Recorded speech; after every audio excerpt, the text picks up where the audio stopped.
Set piece FCs are still going, no one stopping them. So, Arsenal, one more week to make history, I think if Manchester City draw or lose to Bournemouth tomorrow, Arsenal will be champion, But if Manchester City win tomorrow and Arsenal lose or draw I think it is Crystal Palace, right? So I don't know what happened.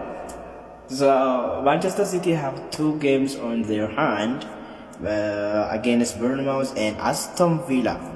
So what a dramatic season, huh?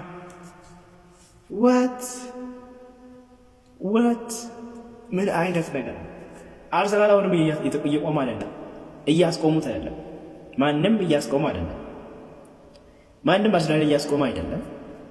እንግዲህ አይታወቅም። ነገ ቦርንማውዝ ሲቲን የሚያሸንፍ ከሆነ ወይ ነጥብ የሚያስጥለው ከሆነ አርሰናል የመጨረሻውን ጨዋታ አቻ ቢወጣም ይበላዋል ዋንጫው።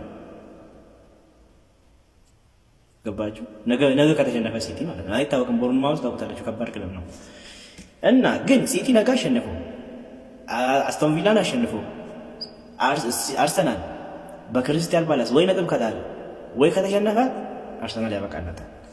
ግን አሁንም እኔ የምላችሁ 75% አርሰናል ዋንጫውን ይበላል።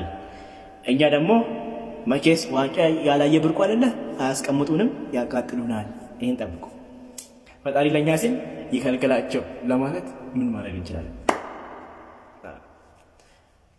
ለነገሩ ነው ጆሮ አይሰማም እንጂ የፈለጉትን ብሉ ቢንጫጩ አልሰማም እንጂ ችግር ነው ወላሂ።